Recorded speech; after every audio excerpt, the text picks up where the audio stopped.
2, 1. Hey, everybody out there.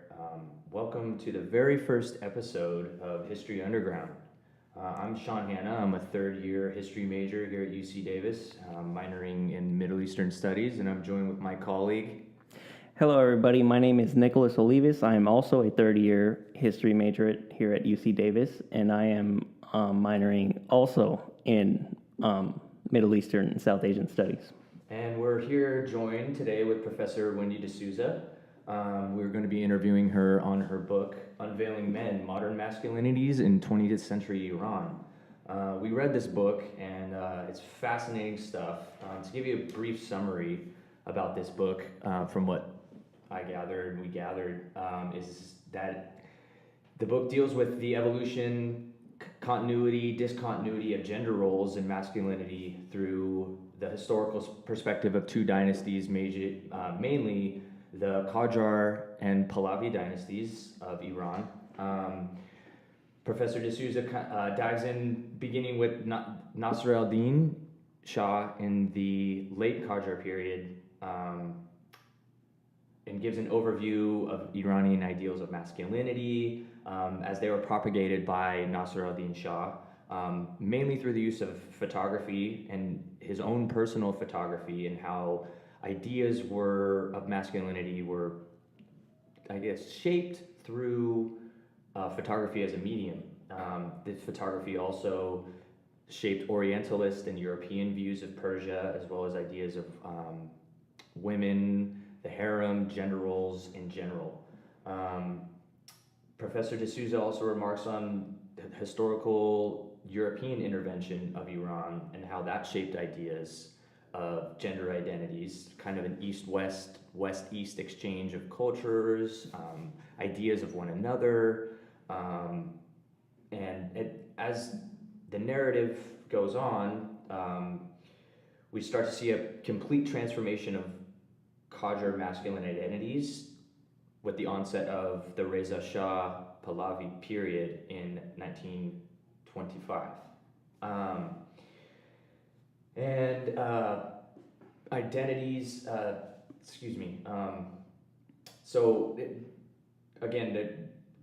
we're focusing mainly here on the change in gender and masculine identities Between the Qajar and the Pahlavi period. Yes, absolutely. Okay. Yeah. Professor D'Souza, how are you? I'm good. Thank you so much for having me here. Oh, yes. Thank you for joining us. My first question is, how have gender and sexuality approaches enriched the field of Iranian studies? That's a great question. First of all, I want to say that introduction was wonderful and almost felt like you didn't even need me here. And thank you to the students who are watching this right now. I hope you enjoy what we have for you today. So the question you just asked me is a question that really the impetus behind this book, which is to show that through the lens of gender and sexuality, we can learn so much more about social change, particularly in Iran, and particularly at a time, not just in Iran, but in the rest of the world, particularly the colonized world, when many intellectuals were grappling with the onset of European power and imperialism, and really rethinking sort of the old ways. This is what many historians refer to as the invention of tradition. For the first time, people start to make a clear differentiation between our ways, our ancestral ways, and this new world that's taking shape, particularly a world that is very embattled and very conflictual and usually war-ridden. So in terms of gender and sexuality, it's a really important part of the story in explaining how people grappled with colonialism and European power. One of the ways in which we construct our identity intersectionally is through gender and sexuality. So for the first time in the early 20th century, Iranian intellectuals, particularly Iranian male intellectuals, start to think about their relationship in this new order to women, to other men. What should their modality be in this new environment, or the environment really that they're trying to envision and create. And so much of this book is bringing out different vignettes of how they're thinking in a modern way about male identity in particular and how ultimately that should be modern. So, and that, it brings up so many questions, just based on what you just said. Mainly, what I gathered through reading this was the biggest question is how gender and masculinity defines the strength of a nation, and the fact that there was no purely defined, as you put it, binary gender roles defined before, say, Reza Pahlavi came along. I'm still kind of confused, and as you know, we can relate this to Nasser al-Din and his photography. Would you say that was the jumping off point for what gender roles were defined as in early Iran? Yeah, so it's a great question. When we, as historians, one of the things that we try to do is talk about change over time, and particularly ruptures in the way people make sense of their identity, ruptures that are caused by great cataclysmal change like World War I. In Iran, there were many people that suffered from the war, from occupation by foreign armies, and the resultant disease and famine that occurred. So in this type of environment, it really pushed people to think differently about their identity and strengthening the nations that we talked about before. This is the emergence of nationalism. So part of that story is, the emergence of a new state, trying to reconfigure masculinity as something that can be resistant to a foreign threat. So that begs the question, well, what was it like before? And this is a lot of the things that we dealt with in our class. So what was Qajar sexuality? What was Qajar male identity before this time, before World War I, before the interwar period? And so Qajar photography sort of tells us about that. We see pictures of Nasruddin Shah in the mid-19th century, late 19th century, posing with his female household, being very playful, going out and hunting, coming home and being in the background where women are in the foreground. So there is a photographic record in a way of how the king, who is supposed to be this very strong figure, right? He's the figurehead of the Persian nation in a way, still in the pre-modern period, but here's somebody that really understood symbolic power and the power of photography to tell a story about that power. And yet, what we see is someone who foregrounds women, and also women taking pictures of themselves in a way very, very consciously, very openly, particularly elite women, in a way that doesn't necessarily emphasize great masculinity or great femininity. And at the same time also that sexuality is not necessarily what we consider today to be this sort of ideal of heterosexual monogamy. We see multiple sexualities, we see multiple gender identities in this photography. So the possibilities were many in the 19th century. And then when we shift to Pahlavi photography, all of a sudden, we get an entirely new vision of what it means to be a masculine hero, a great king. You get images of Reza Shah, who comes to power in 1921 through coup d'etat. You get his embodiment, his picture as the commander-in-chief of the army, of a strong leader who's going to fight, particularly Russian influence in Iran, really asserting his identity. And so you see him in boots, and you see him with armies, and you see him looking over military parades. And so you don't see that kind of image making that you did during the Qajar period of the court, of luxury, of women. In the Pahlavi period, women really take a back seat in terms of image making. And when they do appear, it's in the context of, as part of bourgeois family, domesticity, or being unveiled as a sign of progress.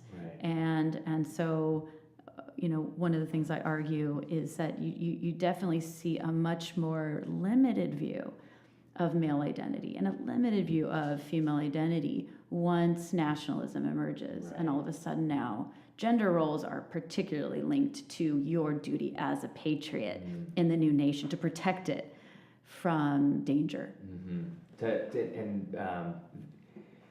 And the coffee is really helping. I have to say. Right? Yeah, it's delicious coffee too. So I want to know, would you say that Europe inspired like Iranian thinkers to rethink maleness and masculinity especially during Reza Shah period, right? Sure. Well, and starting in the 19th century, there are a number of intellectuals from Iran who study at foreign universities in Europe, not just Europe, but also India, throughout the Middle East. And they certainly were inspired by a vision of international norms and being a part of a world of nations. Remember, this is a time when European imperialism is on the uptick, is really increasing. So while there is a lot of inspiration at this time, many novels are being translated from European languages into Persian and vice versa. There's a great deal of cultural exchange. There is also a real concern that the Iranian nation will be colonized like these other nations, throughout the rest of the world. So there is an urgency for some intellectuals, urgency to really adopt European norms. The interesting part about that, though, is how they interpret those norms. Yeah. Or vice versa, right? Exactly. There's a lot of, in your book, and as well as the class we took with you, there is a imposed view of modernity as it relates to European powers, but also how the European powers viewed Persia or the exotic Orient, spiritual East at this time. Exactly. Again, this relates back to photography. That a lot of it was, I guess you'd say, promulgated through photography, right?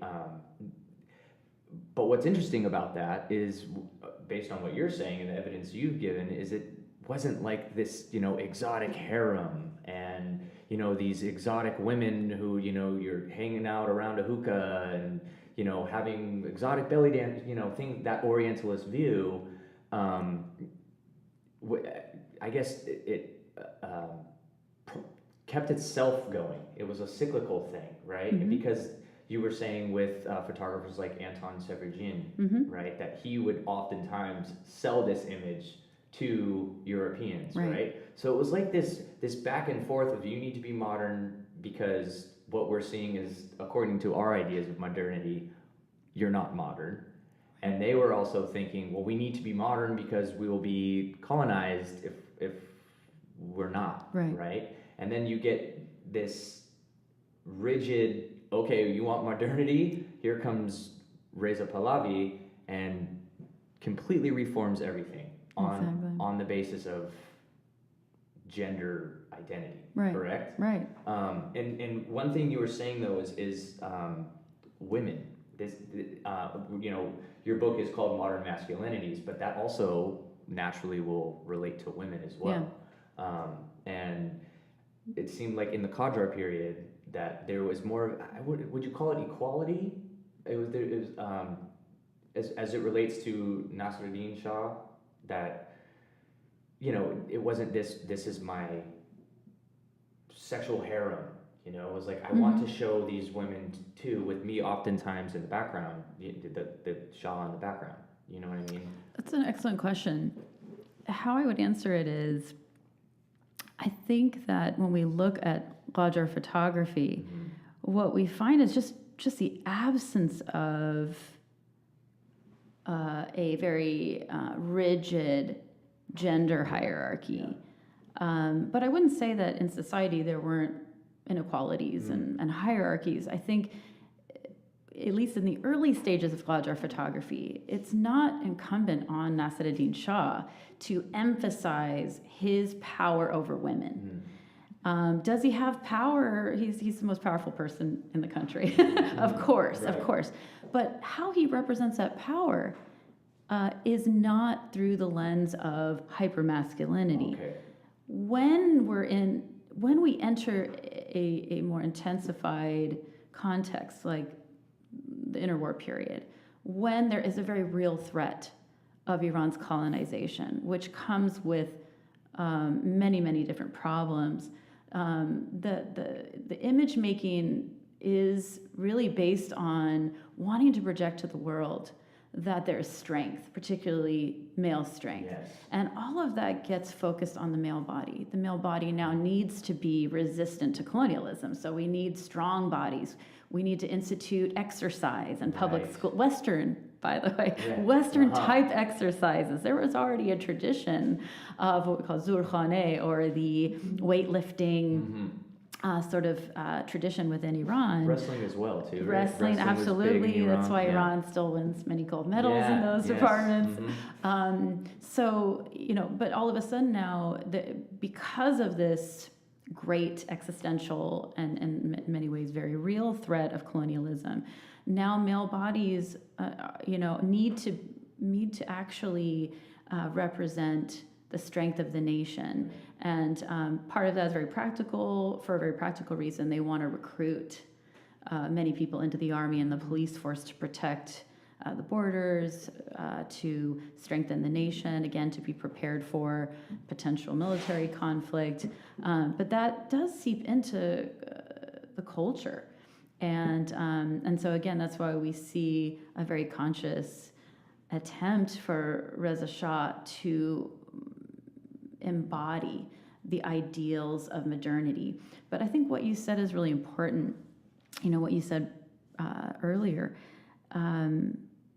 It's a very dynamic and even paradoxical relationship Yeah, that's what I between Iran noticed. and Europe. Yeah. There's even ways that Iranian intellectuals appropriate European ideals just to suit their own agenda. Yes, yeah. And also representing Europe in a way that Europeans would be probably pretty surprised Yeah, about. right. And so when we study colonialism, that's why it's really important not to tell the story as if it's the diffusion of modernity from the metropole, Western Europe, to the rest of the world, because the rest of the world has its own, as I mentioned, its own agenda in terms of reform. So Europe can be used as this emblem, this poster child, if you will, for what modernity is. But that's being invented by the people themselves, and that's what's really important. So getting back to photography, as the last point on that, one of the things we see is Reza Shah, 1930s, there's a photograph of him in a suit sitting down to the dinner table, almost like a sort of, Norman Rockwell-like moment. Right. And his family's sitting around and everyone's wearing nice clothes. And you would never see a picture like that. You would never see a picture of this sort of nuclear family sitting around the dinner table with the leader of the nation in a suit. And I think that is part of how you could say the state, and represented in particular people, in this case Reza Shah, wants to also please public appetites for public expectations about what it means to be modern.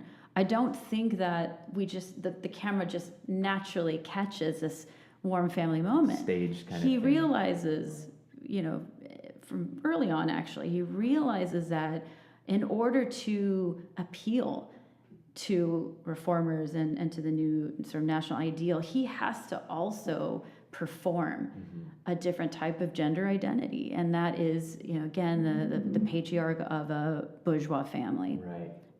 So his idea of masculinity, which is based in European views of masculinity, he was supposed to be, through the cult of personality that he cultivated, was supposed to be the Iranian ideal of masculinity, and through his reforms, sartorial reform, the dress unveiling was 1928, right? That's so big because there are so many instances, and you get into them in your book a lot, of even the clergy had to deal with dress reform. And there was a pushback, which I really like that you address, because when I first heard about this, I thought, well, everyone was kind of fine with it, and it was just something they had to deal with, with the Pahlavi cap, like it was, maybe they might not have been happy with, but there was a real parliamentary debate on this, right? Yeah. So it wasn't like it was this autocratic, dictatorial decree from day one that I am today going to rigidly define masculinity. I just wanted to remark on that and how I found that interesting. Right. It's important. It's important to really highlight this, and I think this is one of the really important issues when we think of this concept of hegemonic masculinity. Yeah. Yes. Many men sort of think in some ways that masculinity is a choice, but in 1928, when we see a state policy forcing men to wear a particular type of attire, which, by the way, was very expensive, it was often very impractical, sometimes too hot during the summer months, Right. And in particular was a way of criticizing the clergy and anyone that wore clothes that represented this sort of past ideal or traditional ideal. Once there was dress reform, once there was one uniform promoted for all Iranian men, you really see that masculinity is not a choice. It is being constructed for you. And in particular, the way in which this social policy was implemented was by using the army and the police. Yeah.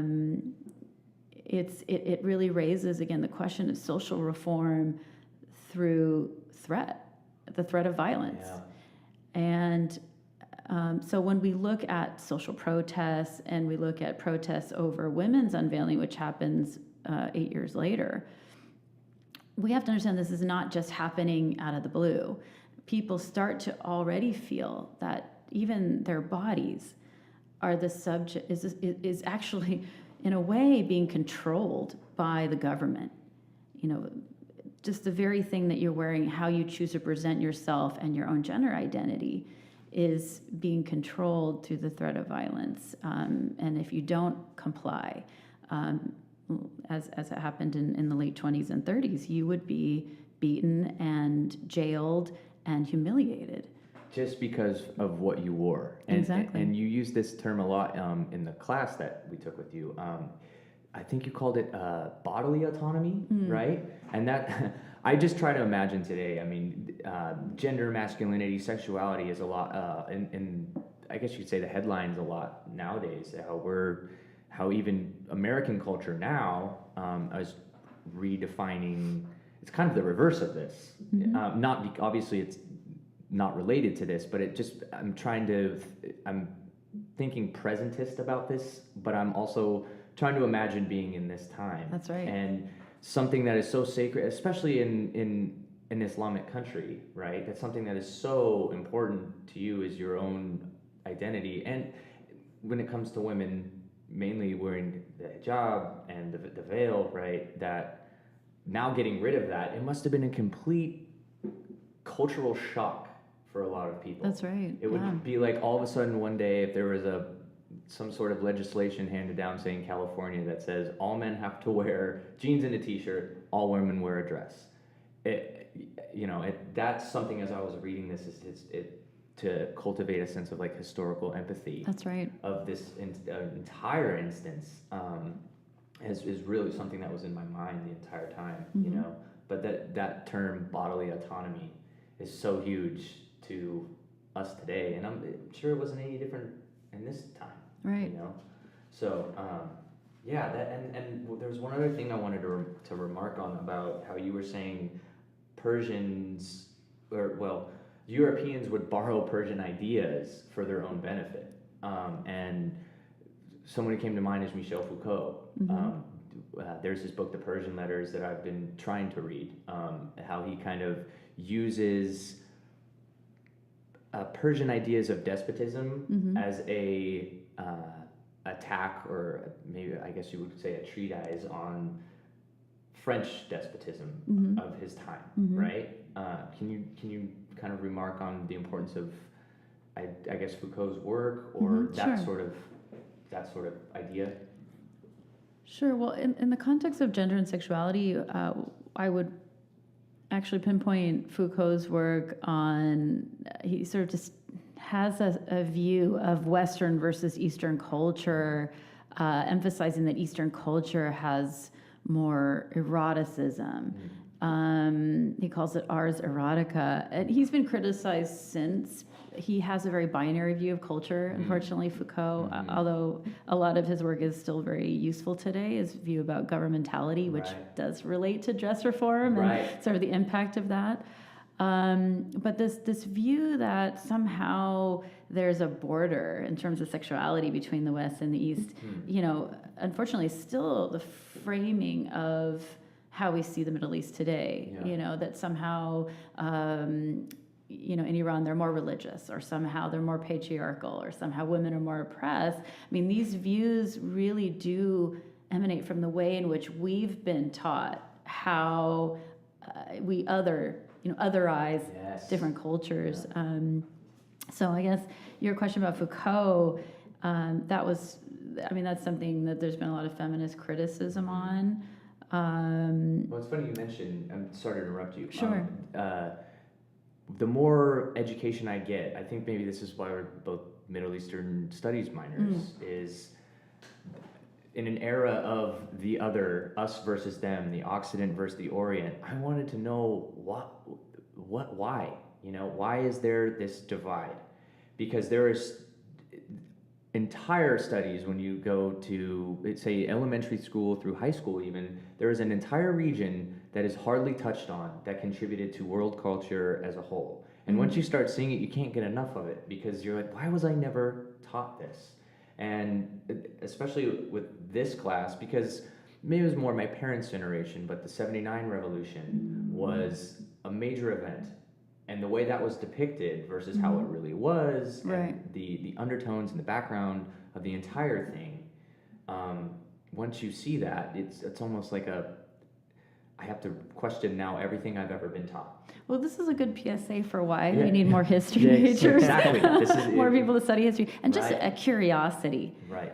Cultivating a curiosity. I've met plenty of people who their field has nothing to do with the social sciences, and yet they're avid readers and they want to learn about this, and they ask me questions, and I'm always so excited. Yes. Have conversations with people that care and want to learn more. I going back to your question, what was your previous question? Oh, one of the things I wanted to say, because we didn't touch on it, but you did say what contributes to the European view of sort of the other. Yes. And it's something that a really well-known theorist, his name is Todorov, and he writes on America's quote-unquote discovery of, Europe's quote-unquote discovery of America, but this whole experience of, Spanish conquistadores coming, and then later other, colonizers coming to the Americas, is very much built on very specific tropes about foreign cultures. And these still have currency today. But one of the things that Todorov mentions is this exotic ideal. Many people think that when you tell someone you look exotic, this is a compliment, right?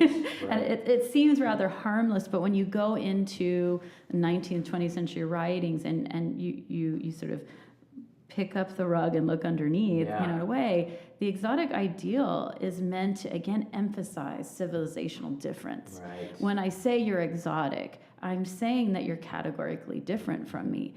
And what's attached to that categorical difference is inferiority, is you are wild. I mean, the whole notion of the noble savage comes out of the exotic ideal. So it may appear as a compliment, but as we look at European writings, really the focus was, for many people, for example, in France in the 19th century, they wrote about this exotic ideal. They wrote about foreign cultures because they felt that they were losing something. Right.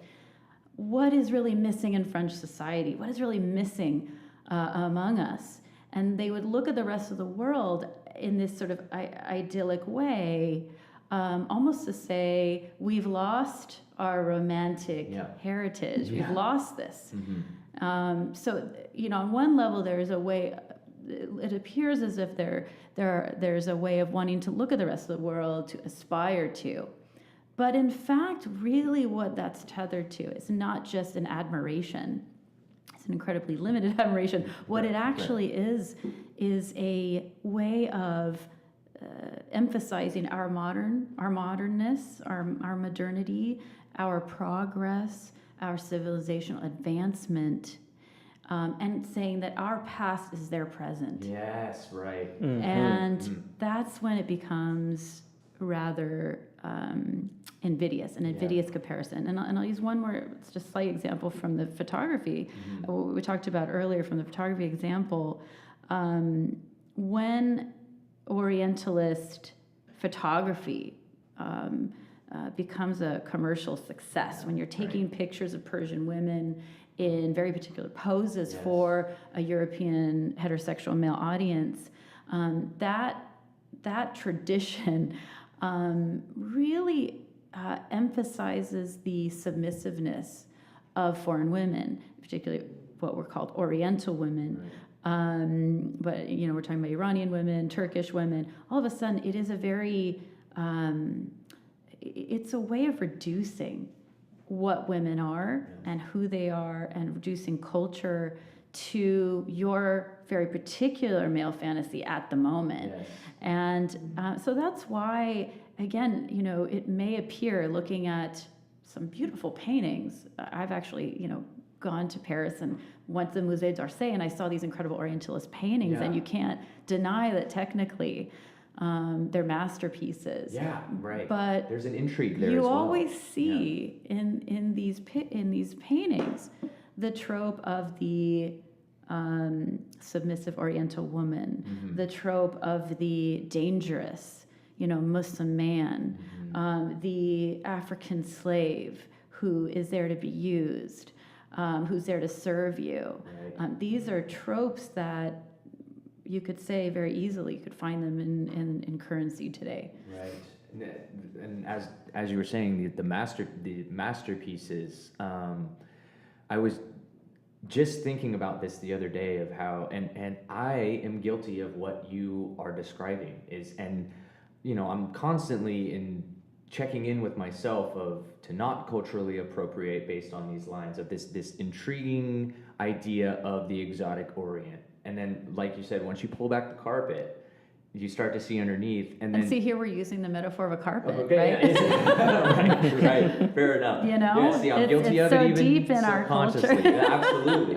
There's so many things you mentioned. It holds a mirror up to not just American society, European, the Western society, but myself is my ideas of masculinity. Like I have always thought of Reza Shah's idea of the king, masculine king. I didn't think there was anything else besides that. So when I was introduced to, say, Nasruddin Shah and everything before that, it was a complete cognitive dissonance moment. Like there's other things, and then you see how systematically ingrained it is in yourself. And that's something I'm constantly, like I was saying, checking in with of when you were studying this stuff is like check your own biases, ask yourself questions of what lens am I viewing this through, and that's what's really exciting about it. And for you, Nick, what came up for you when you were I reading? think that's what came up for me is in chapter 4 you seem to focus on Louis Massignon a lot. Could you explain to the viewers who Louis Massignon was, why he went to Iran, and his experiences in Iran? How do they relate to Orientalism? Right. So Louis Massignon didn't go to Iran, but he traveled extensively throughout the Middle East. And the reason why I included him in my book, it was the first chapter I wrote of my dissertation. What really fascinated me about Louis Massignon was he established a reputation for being someone who was an iconoclast. He was someone who was very critical of French society. He was very much enamored with Arabic literature and particularly mysticism, the tradition of Islamic mysticism. So he started, really, in fact, invented the field in Europe, in France in particular. It's called Islamology, which we call here Islamic studies. But he thought that through mysticism, he could bridge the divide between cultures, French society and Islamic society. He thought he could connect Islam to Judeo-Christianity, which he called the umbrella of the Abrahamic tradition. Right. And so he hoped that by including Islam as part of this tradition, that there would be greater religious tolerance. Right. And so Massignon, what makes him interesting and also related to what we talked about gender and sexuality was in this process, in his very interesting intellectual journey, he also grapples with his own sexuality, which was often sparked by his experiences in the Middle East, instigated by his relationships with people. And this is at a time, 1950s, when it was unheard of for someone to identify as a homosexual, and if you did, you would be under great scrutiny. And so he definitely battled with that. He reinvented his religious identity, and then became known as a mystic himself. So I guess you could say, if you wanted to walk away from something about his story, and this is something I highlight, is that through his reading of primarily Arabic mystical texts, through Islamic mysticism, he was able to reinvent his identity. Right. On many different levels: gender, sexuality, as an intellectual, reinventing what it means to study a foreign culture, reinventing what it means to study Islam in some ways. There are deeply problematic things about what he wrote, Yeah, right. which we won't really get into. I actually wrote an article about it, if anyone's interested, in the British Journal of Middle Eastern Studies. He has some deeply problematic issues with his work, and understandably, in some ways, it's dated. The field has definitely moved on. But what's fascinating is this. What I appreciate about his story is how much he really wanted to transcend the circumstances in which he was born in. And I think what Edward Said talks about, Edward Said says he had transcended those experiences. What I find really interesting is that I don't think you can. Yeah, right. But the effort is really important. You can create so much by confronting your limitations. If you never confront those limitations, you, in many ways, cannot break free. And so Massignon, did quite well in that regard. Right. Maybe kind of something just clicked for me right there. Maybe that's what I'm trying to do, because a lot of people would look at me and say, just the other day, I had mentioned to someone that I knew some Arabic, and I'm a Middle Eastern Studies major, and he was a Lebanese man, and he said it was a younger guy, and he said, "Really, that's kind of sketchy," and I go, "Why? Yeah, why is that sketchy? Why is that sketchy? What?" And it really made me question. Like, here I am trying to broaden bridge the gap. Bridge the gap, exactly, and even with someone on the other side of the other side of the gap. Is off put by it. Really, that made me feel slightly uncomfortable. So I tried to explain, I'm trying to understand and not still be myself, And like you said, the more maybe you try to escape it, you can't. Like Massignon, right? Like you can't. And it brings me to a quote that I think everybody should maybe meditate on. Massignon, I read that you had this in here. He said, "To understand the other, one does not need to annex him, but become his guest." And that, brings up ideas of just traveling the world, putting some miles on your soul, seeing other cultures. Yes. And this cultivates a sense of empathy. It doesn't really matter through what lens you view. And I say this what lens you view idea because what I'm learning here at UC Davis as a history major is you can only view history through one lens at a time. Mm-hmm. And through this is a lens that I never really thought about. Mm-hmm. So it's a lot of constant checking in and work. You know what I mean? Yeah. And I want to get back to Massignon because this is it's a great chapter because Persian mysticism is why I started really getting interested in Iran, but is the draw for Massignon was it the sexual ambiguity that mysticism offered. Mm-hmm. The fact that it kind of doesn't matter about your gender. It's all Islamic mysticism is about love and oneness with Allah, right? So is that and I don't think now maybe taking the religious element out of it, obviously it has its merit in motivating. Right. Well, it does bring up the issue of cultural appropriation. Right. So for Massignon, he made mysticism in his own image. Yes. That's sort of what we all do to some extent. Yeah. You know, what makes how we draw meaning is very much based on how our personal experience is shaped. Yes.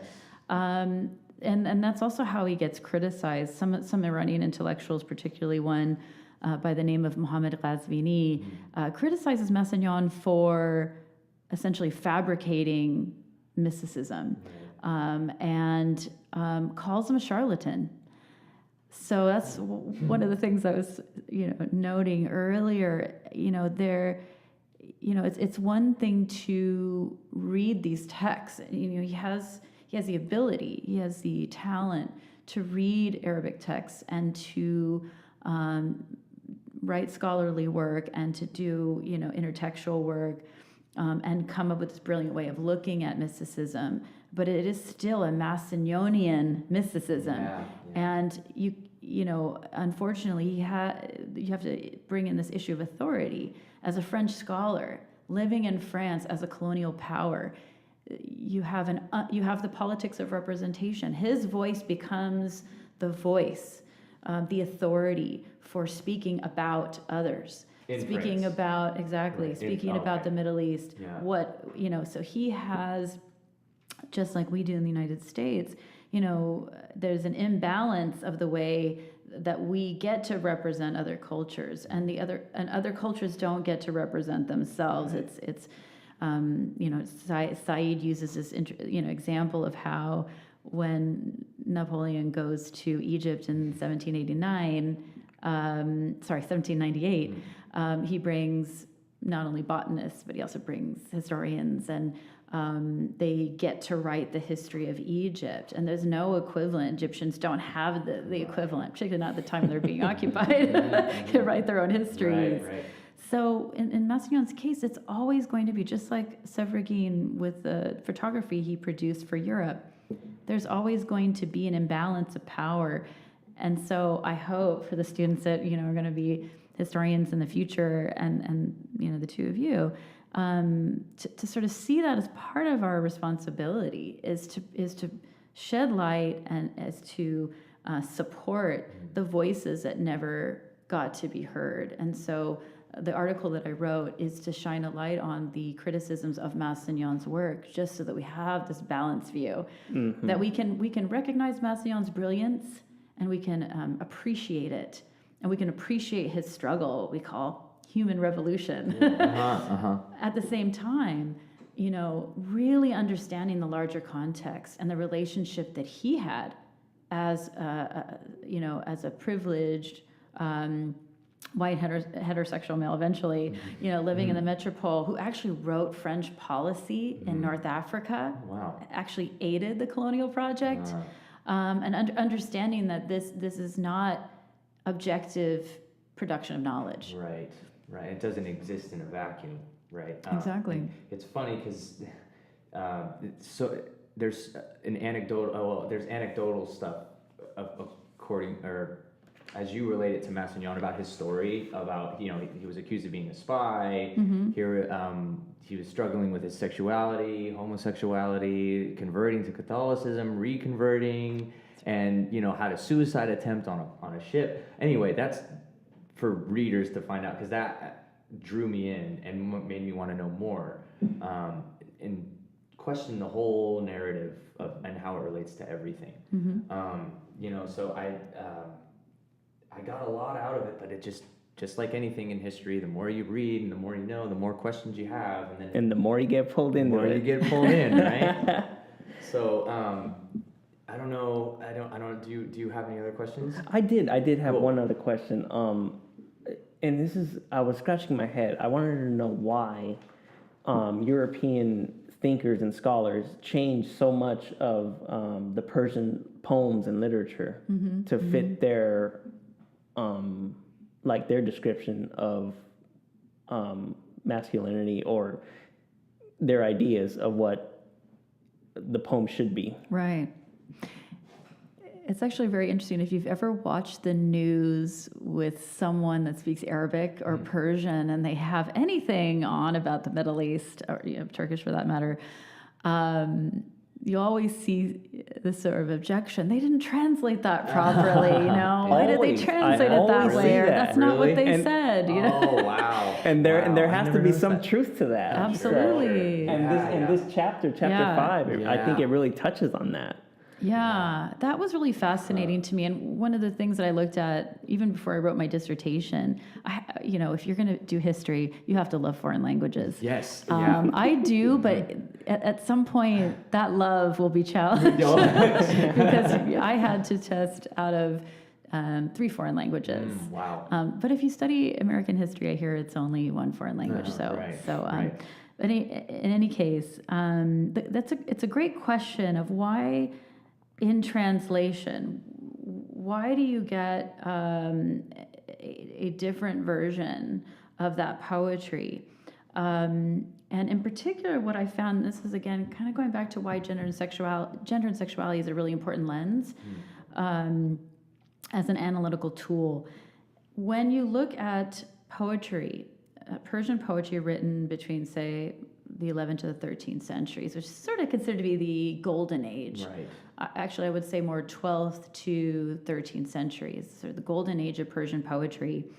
There, you find a lot of instances where a male poet is addressing his affections and his love to a male beloved. Yes. Yeah.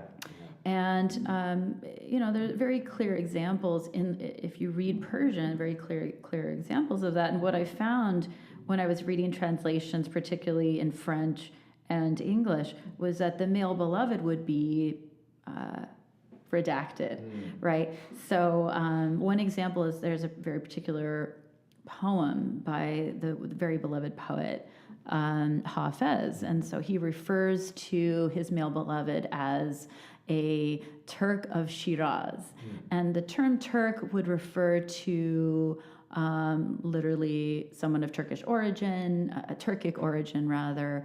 It would refer to a slave, but as a literary convention, as a poetic convention, it would refer to a male beloved.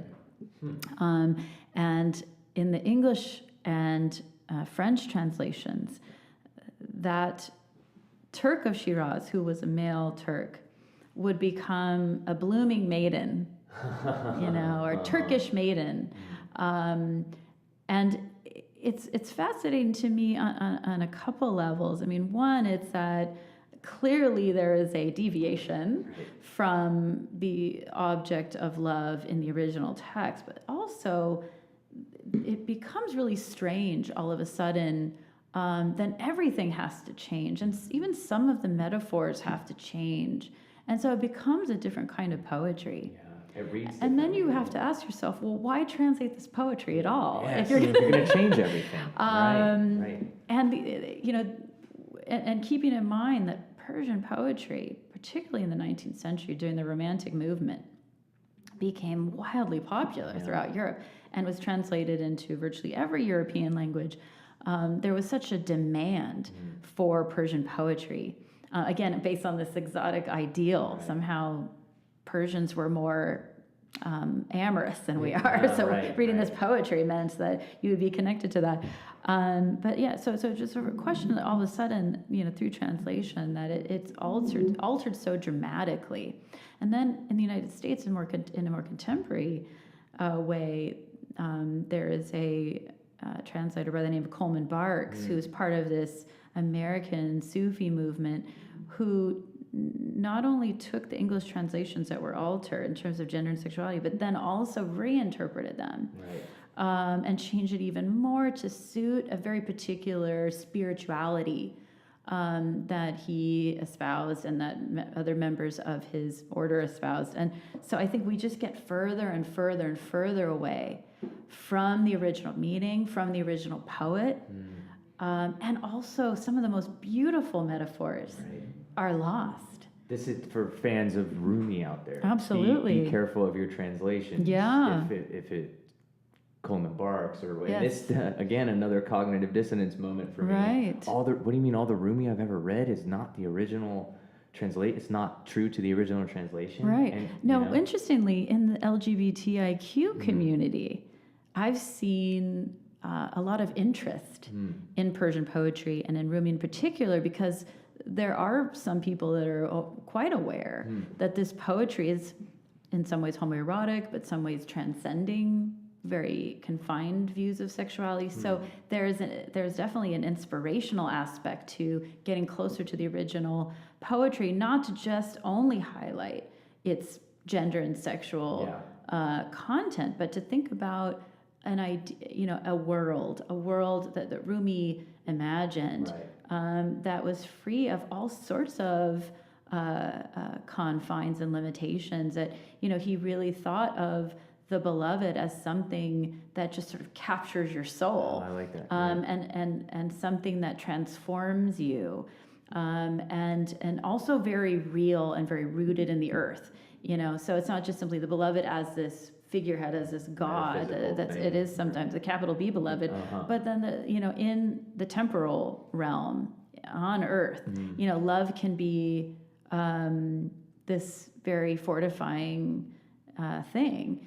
And so, I think, the purpose to finally get back to your question, that, this is typical professor circumspect all over the place. Oh, it's great. It's all how great. do I take notes in my class? That's where it becomes a problem, but that doesn't matter because any of it is fine. Yeah, to read this poetry, even in translation, but to get a good translation, and they're sometimes even more obscure, but it really makes you realize this historical moment is unique. The way we look at gender and sexuality is unique, and it will change. So, for example, if you're a student who identifies as queer, it's really important to think, many of the views that we have now that are so destructive toward the queer community, they will pass. They will change, right? And if you look in the pre-modern period, it wasn't even on the radar to see sexuality as something that defines who you are. Right. It's just simply how you move in the world, and who you connect to, who you love. So reading that pre-modern poetry in translations as close as you can get will remind you that much of the way we see things is very much contingent on where we are right now in history. Right. So not just an attempt by European translators to maybe inadvertently try to censor or even change the meaning based on their sexual ideals, and even and I'm not trying to be judgmental, but maybe sexual insecurity themselves, right? And I'm maybe just getting too abstract, but it could be like, this, if we don't have, wait, what do you mean there's an alternative over here? Do we need to change this to fit our idea, which is the major overarching theme of us versus them anyway, right? Because it challenges what we know, and that's what you were saying in your entire book, is that what you were saying just now can be summed up. This entire book is what I'm trying to say. Excuse me. Is that gender and sexuality, given the evidence you've compiled in here is in constant flux. Mm-hmm. And it relates to so many other different facets of culture and life and humanity that there is a constant change. And again, this is embarrassing to say that it took me to get to this level to not only notice these changes, but to look for them. I didn't know you were supposed to, in historical writing, I just thought, oh, what I am being told is, I don't know if you're the same way. It's like, what I'm being told, this is law. Because they wrote a book on it, so I must believe this. Never thought to question. It really makes you want to learn a foreign language and just get to the source, like the textual source. Absolutely. Even then, among the people that know that language, there is a lot of debate and war.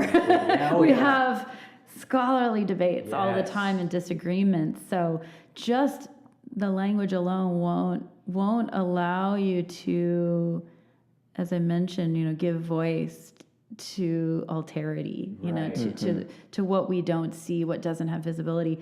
And one of the, I guess going back to the book, one of the things I really wanted to do was highlight the men's question, which is, we don't do that enough. And I think, you're talking about how do we really connect this to the now? Yes. We talk about the Me Too movement. We really men need to have conversations, people of all genders need to have conversations about toxic masculinity, about forced masculinities, hegemonic masculinities. But writing this book became something I never expected, which is that not many people talk about masculinity, other than in this context of danger, harm, and oppression. So it doesn't really allow for people to re-examine themselves. And so I actually invent this analytical tool called the men's question, because in history, if you pick up books on Iranian history, you'll see the woman's question of the 19th century. No mention of men's question.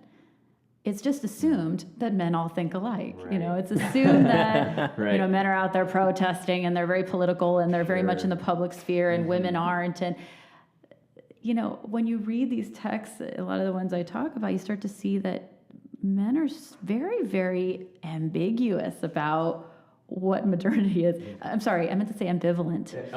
Very ambivalent about it. And, again, in the context of colonialism, you don't get a lot of space to consider how you want to shape and express your identity. It's being forced upon you. So what's unique about this book is that I actually sort of invent this category of the men's question.